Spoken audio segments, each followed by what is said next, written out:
agora na residência, o grande limite e o grande desafio que a gente está vendo lá, que é a questão da demanda da expansão da estratégia da família no estado do Rio, particularmente no município do Rio de Janeiro, que hoje tem uma cobertura, tinha uma cobertura de 13, agora está 12, e a proposta é ampliar aí em 70%, pelo que a secretaria vem mencionando lá na escola.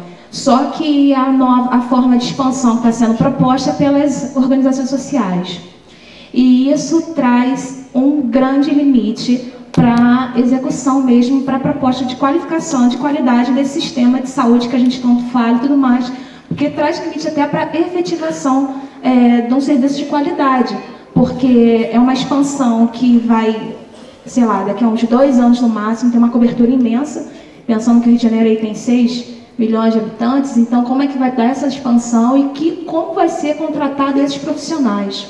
Que eu acho que é a coisa mais precária ainda de se pensar, um serviço público executado por organizações sociais. Então, acho que seria interessante a gente pensar um pouco como fazer isso, principalmente como desafio, como coadunar, né? Como se pensar aí, política social de qualidade, mas ao mesmo tempo a demanda aí que se parece de precarização do serviço também está sendo oferecido. É isso aí. Bom, encerra esse bloco, os professores vão responder, ok?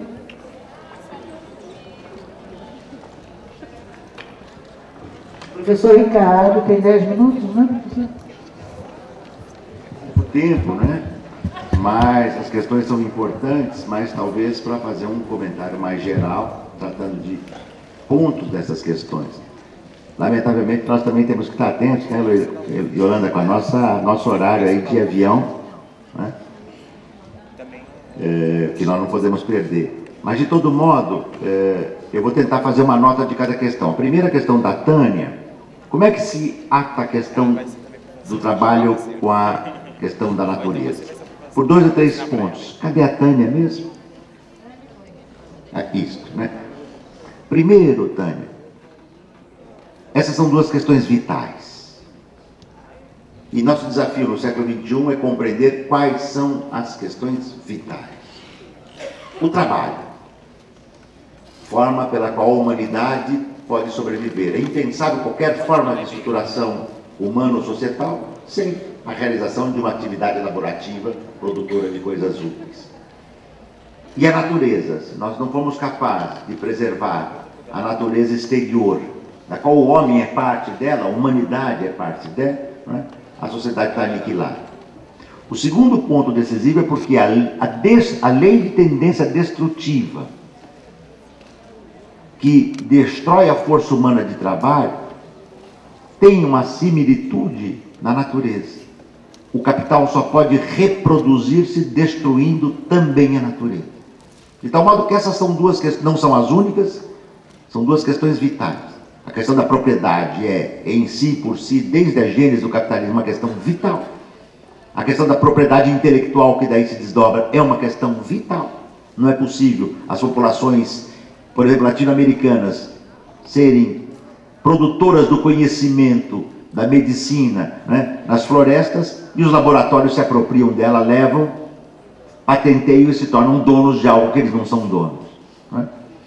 Mas o trabalho e a natureza são decisivos, né? Eu procurei explorar isso um pouco, Tânia, no nosso livro Sentidos do Trabalho, como elas são profundamente articuladas. E qualquer proposta socialista no século XXI que não partir desses 2 pontos, né, está fadada a ser uma proposta fracassada. A resistência é decisiva. Na nossa fala não pudemos tratar, porque, né, até mesmo o que eu pensava em falar sobre a questão da precarização, eu tive que no final abreviar muito. Tânia, nós temos hoje 2 laboratórios magistrais de luta social, magníficos de lutas sociais, a América Latina e a Ásia, né? Sem falar da luta grega, da luta na Europa, da luta nos Estados Unidos, mas a América Latina e a Ásia são continentes onde há uma exasperação das lutas sociais. E o que nós temos aprendido com a América Latina é que as lutas sociais tocam nas questões vitais. O trabalho, a sobrevivência, a desprivatização dos recursos naturais, a luta contra a privatização da água, a luta contra a privatização do petróleo, dos bens de energia que devem ser apropriados pela população e não por empresas privadas, né? A retomada das lutas grevistas em várias partes, as novas lutas dos movimentos, por exemplo, dos indígenas na Bolívia, que são camponeses e também trabalhadores. A dimensão indígena é uma dimensão étnica, que é moldada com a sua condição de trabalho, um camponês ou um trabalhador, não é? Estas lutas são decisivas, e é pela América Latina que o tema do socialismo voltou à pauta. O tema do socialismo hoje é decisivo, e muitos países da América Latina estão debatendo a alternativa socialista. Nós temos que ter tranquilidade e abertura para compreender, né, que é um debate que se repõe com elementos fundamentais que nós aprendemos do passado, com a experiência do socialismo do passado, com as derrotas do socialismo do século XX e com os elementos fundamentais que o século XXI nos tem apresentado, né? Quando eu digo, para terminar esse ponto, há uma nova morfologia do trabalho, Tânia. Esta nova morfologia do trabalho leva a uma nova morfologia das lutas sociais. E nós temos que compreender. E não adianta dizer, não adianta, o importante é isto. Não, o importante é o que nós estamos vendo. E a reflexão sobre elas é decisiva, né? A Valéria pergunta sobre a proposta dos docentes voluntários, né, Valéria? Quer dizer, eu vou responder brevemente, essa questão mereceria mais discussão. Agora, eu não conheço a proposta do docente voluntário que está sendo apresentada aqui. Eu vou falar do que eu conheço, né? Que pode ser muito diferente da proposta, porque acho que a sua questão e a questão da Claire também tem pontos de contato, né? Se a proposta do docente voluntário, na Unicamp, como é que funciona o docente que é chamado voluntário, colaborador, e também em algumas universidades federais, eu sei que tem isso, no livro Riqueza e Miséria do Trabalho 2, nós publicamos o livrão Riqueza e Miséria 1, agora estamos fechando o 2, nós vamos contemplar um capítulo sobre esse tema.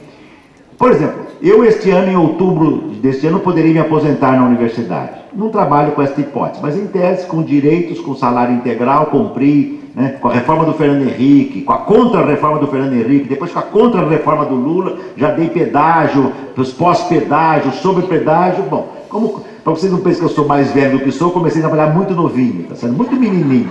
Eu quase me tornei professor e pai ao mesmo tempo, quase, né? Então, eu poderia me aposentar. Na Unicamp nós temos uma modalidade, né, que o professor se aposenta, ele se torna um professor colaborador ou voluntário, né? A gente não gosta muito da equação, mas é o professor aposentado que o departamento convida para mantê-lo em seus quadros, professor ou professor. Eu sou inteiramente a favor desta proposta, porque a única coisa que, se eu decidir legalmente me aposentar, a única certeza, o que eu não pretendo fazer, né, a única certeza que eu teria é que eu gostaria de trabalhar na universidade que eu trabalho. Se o professor voluntário for uma atividade exercida por outro para suprimir trabalho dos que estão na ativa, para reduzir concursos e contratações, é precarização brutal. Então, te daria este comentário porque eu não sei qual é a proposta, na verdade, que está sendo discutida aqui. Se for assim, vamos abrir na Universidade Estadual do Rio de Janeiro espaço para professor voluntário, qualquer um lá fora se candidata, aqui não, violão. Não, sim não. Porque eu sugeri aqui na minha fala, e não pude desenvolver, que o chamado trabalho voluntário é uma forma que o capital usa, bárbara, são mais de 20 milhões no Brasil, para subtrair, eliminar postos de trabalho assalariado. Então é muito diferente um exemplo. Um professor aposentado, me lembro do meu querido professor Otaviani, nosso amigo. O Otávio, quando recebeu a compulsória, ele entrou em desespero, porque ele não queria parar. Ele de 70 anos, ele estava a 1000 por hora. Então, você dizer para um professor de 70 anos que ele vai parar de dar aula, ele pode morrer, mas eu não quero parar de dar aula, eu quero continuar trabalhando. É uma opção, porque é muito diferente de um cortador de cana. Com 70 anos, quando ele tem a compulsória voluntária, ele já morreu aos 25, entende? Então, acho que deu para te dar uma nota do que eu entendo, das experiências que eu entendo. O professor voluntário, para mim, só faz sentido, isso é autêntico quando é um ato voluntário do docente da instituição que, entre a aposentadoria e voltar para casa e continuar trabalhando com a mesma remuneração, porque aposentado ou não, ele tem a mesma remuneração, ele não pode duplicar salário, e eu sou favorável, ele não deve duplicar salário. Mas ele pode continuar tendo atividades docentes de orientação com alunos e tal, até porque muitos de nós, né, muitos colegas nossos aposentaram muito cedo, porque começaram a trabalhar cedo, que aposentaram muito cedo, e têm vontade. Muitos que fazem? Se aposentam na universidade e vão trabalhar em outras, né?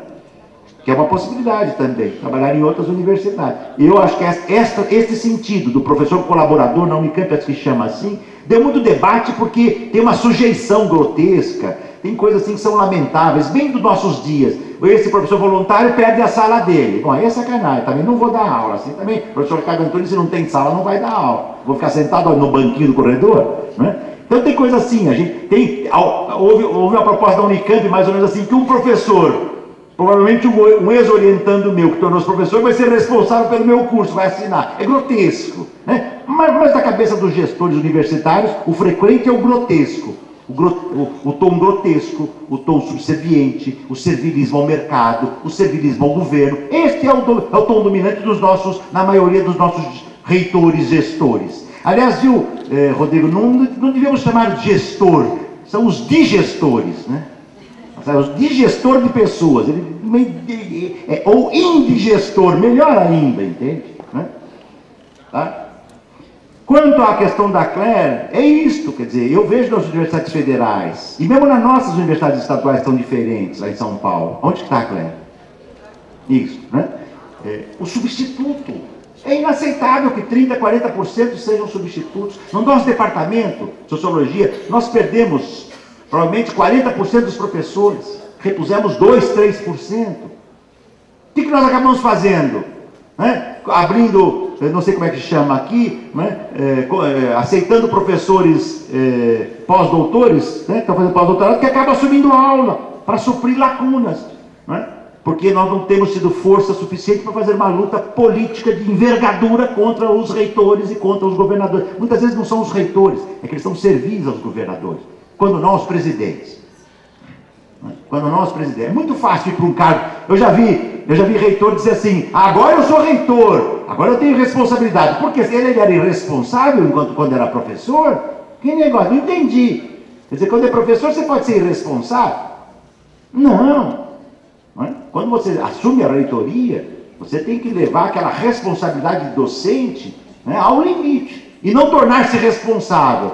Né? Porque se você se torna responsável é porque você está atendendo a um outro demônio, a um outro diabo, que não é mais, né, a proposta original. E não me surpreende que não tem nem contrato, né? Tá certo? Porque a universidade, Claire, você sabe isso certamente melhor do que eu, não é? Ela passou a ser maculada pela lógica privatista, pela lógica da precarização, pela lógica do produtivismo, da competitividade. Por que esta lógica? Em duas palavras. Porque, primeiro, ela é imposta pelas ciências exatas. E as humanas têm que engolir. Quem controla os órgãos, CAPES, CNPq e as instituições são as ciências exatas. Como eles não pensam nada, em geral, com as honrosas exceções, né? Eles são incapazes de pensar que a humanidade não é igual à física. Eles são incapazes, isso é uma abstração para eles impossível, entende? Então eles tratam a sociedade como se fosse a física, e não dá certo. Aliada a uma imposição do tempo do capital, que quer que a ciência não tenha mais o tempo da ciência, mas seja a técnica a serviço do capital. Está em curso, em escala global, há 30 anos, uma profunda conversão da universidade em formação de quadros estritamente técnicos ou tecnocientíficos para o mercado e para o capital.